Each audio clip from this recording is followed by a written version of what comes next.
Last year, I built a food forest for my chickens, and honestly, it worked, but it also failed in ways I didn't expect. The chickens loved it, the plants, not so much. And if I could go back and rebuild the entire thing from scratch, knowing what I know now, I would design it very differently. Listen, if I don't do this, you're gonna destroy it in like 2 weeks. Today I'm walking you through exactly how I would build the ultimate backyard chicken food forest, so you don't make the same mistakes I did. Let's get into it. The first thing I'd do differently is this. I would never let the chickens directly scratch the root zone again. Chickens don't just eat plants, they'll rip them out by the roots. And once annual grasses like clover lose their roots, they're gone. Which means you're constantly reseeding, which means you're constantly spending money on seed. Instead, I would build a raised floor system out of scrap 2x4s, or whatever you have lying around really, and hardware cloth, just high enough to let the plants grow through the wire while protecting the roots below. This would allow the chickens to eat the top of the plants, but they can't get down to the bottom of the roots to destroy the plant. That one change alone would make the entire system much more sustainable long term. And this isn't just theory, this is exactly what I'm doing right now in our new duck area. I'm rebuilding that small run to allow for the regrowth of greens along the outside of the space. And what I've noticed is this. Ducks are far less destructive than chickens. They're much better at probing the soil and searching for nutrition without tearing everything apart. Because of that, they actually require less supplemental feed than our chickens do, and I really like that. So along the edges of their run, I'm building raised beds and covering the top of them with both lattice and fencing. This will allow the ducks to walk across the top, eating the greens as they grow beneath, but they won't be able to rip the roots out. The plants will survive and the forage will be able to regrow. This is how the system can sustain itself. That's the kind of design I want everywhere on this property. And the same exact logic applies to the chicken area. A system. We want something that doesn't need constant babysitting. Something that grows back whether we're watching it or not. That's resilience. These are going to be raised beds that have fodder for the ducks. And what I'm going to be planting in here, I have this cover crop mix, and these are good for early in the season, oats and peas. We're going to plant them right now, and these will be growing really quick for the ducks. Let's see what these look like. There's some peas and oats. That's awesome. I think the ducks are really going to love this, and it's going to look really beautiful as well. This is something I wish I could go back in time and redo my whole food forest. And in a way I am, but this specific area is just going to be for the ducks. Now what I'm going to do is put these lattice on top, which is going to be perfect. I did this in the chicken run. I showed that in a previous video. I think these will be the perfect size, almost the perfect size for this raised bed. Oh yeah. I just need a little bit more to cover the end. This actually looks really nice as well. All right. May not be beautiful, but I think this is going to be totally going to work. I just put a couple different size lattices on top. The holes are large enough that a lot of different crops could easily come through that. And you could see a bit, maybe you could see the seeds on the ground. I'm going to water this in. And when I talk about a raised floor system, this is exactly the kind of thing that I'm talking about. Raised bed makes it really easy. Might take more materials to set it up, but once you set this up and put some perennials in here, these aren't perennials, but something that would grow forever and ever, this would be a great forage system for your chickens and your ducks.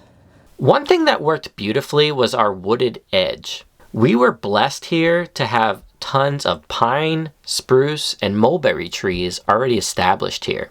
The mulberries drop fruit directly into the chicken tunnel every spring, and the chickens absolutely love it. But what I didn't realize until just recently is that the mulberry leaves themselves are also highly nutritious. So this year I'll be harvesting and drying mulberry leaves to store for winter feed. I'll be doing the same with comfrey. Those are free nutrients that we can store for winter without needing to buy extra food from the store. This year, I'm also planting willow along the chicken tunnel.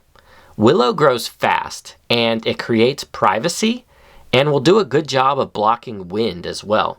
The leaves of the willow are also edible for the chickens, and the bark is medicinal for us. It's one of the most useful homestead plants you can grow, and it's incredibly easy to propagate from cuttings. Here's a look at one of the willow stems, and I just got these the other day and put them in water, and can't see any roots yet, but I could tell that this is starting to come to life. I see some green on some of these buds. This is the only one that actually had some of the green buds, but when the weather gets a little bit warmer, I'm going to be planting these right on, here's the tunnel right here, and this is actually going to be the only time of the year that I could get on the opposite side of the tunnel, because usually this is all overgrown, and I'm going to be planting these about 5 feet apart. I'm just going to put them right into the ground on the other side of the tunnel so they can, so they'll still be close enough for them to reach through the fencing and eat the foliage that grows off of these. And this is also going to be a great windbreak and privacy fence, because as you can see, we have a neighbor right on this other side, but this is the only time of year where everything is just not fully growing, because we have, you know, it's been winter and everything is still slowly coming back to life.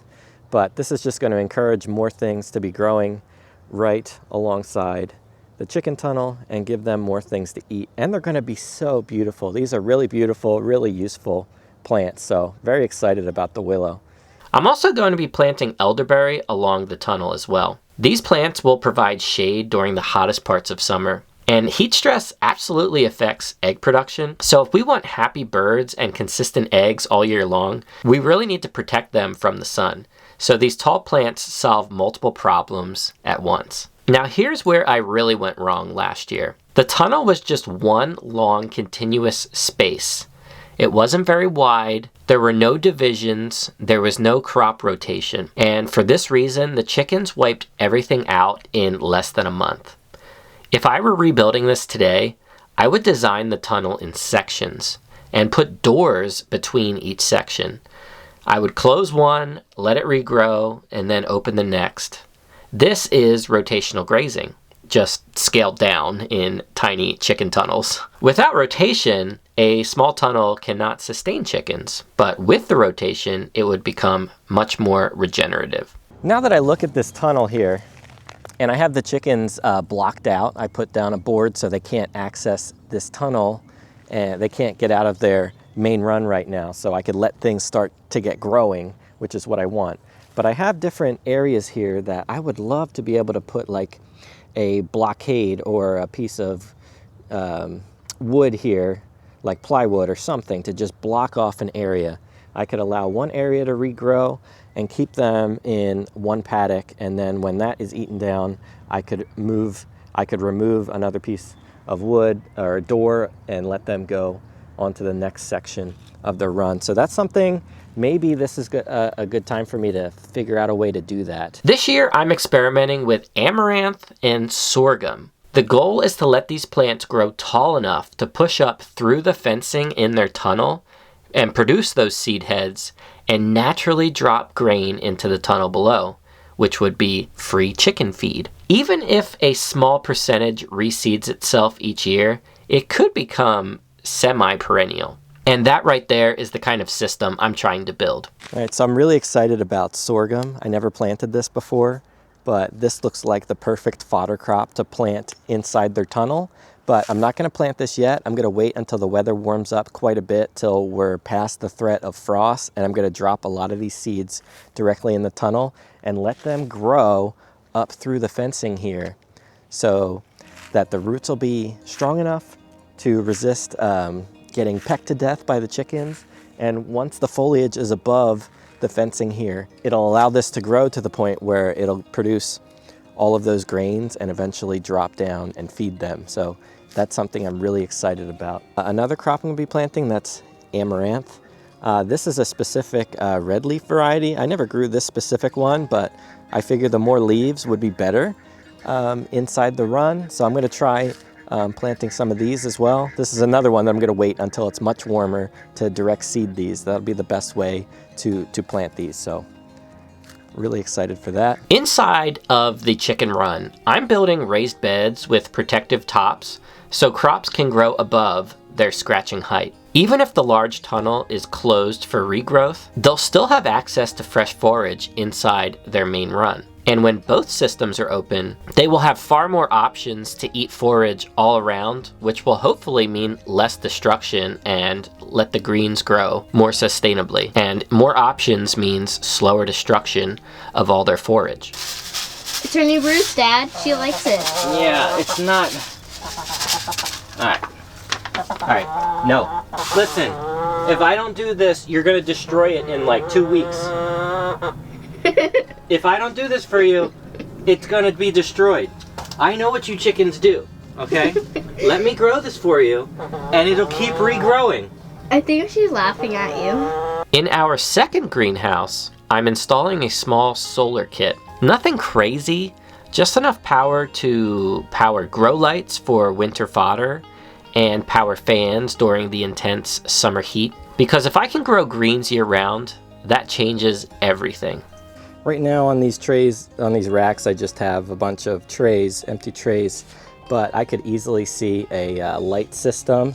Put some lights here and some heat mats underneath. Well, we don't need them today.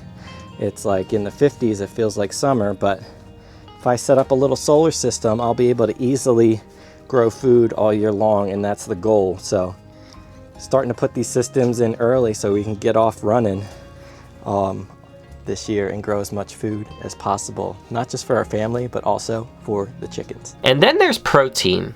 I'm going to be expanding our black soldier fly bins this year to see if I can consistently produce high protein larvae. So combine the larvae with perennial forage, dropped grains into their chicken tunnels, stored leaves from the comfrey and mulberry leaves, and the greenhouse fodder. We may not need the feed store at all. And that's the ultimate goal, true independence. You can do a lot on half an acre. You don't need 20 acres. You don't need a tractor. You need systems. And this year, I'm determined to build the ultimate chicken food forest, one that actually sustains itself. I'm going to document the entire process. This might be our best year yet on the homestead. I can't wait to build it and share it with all of you. Thanks for watching, and we'll see you in the next one.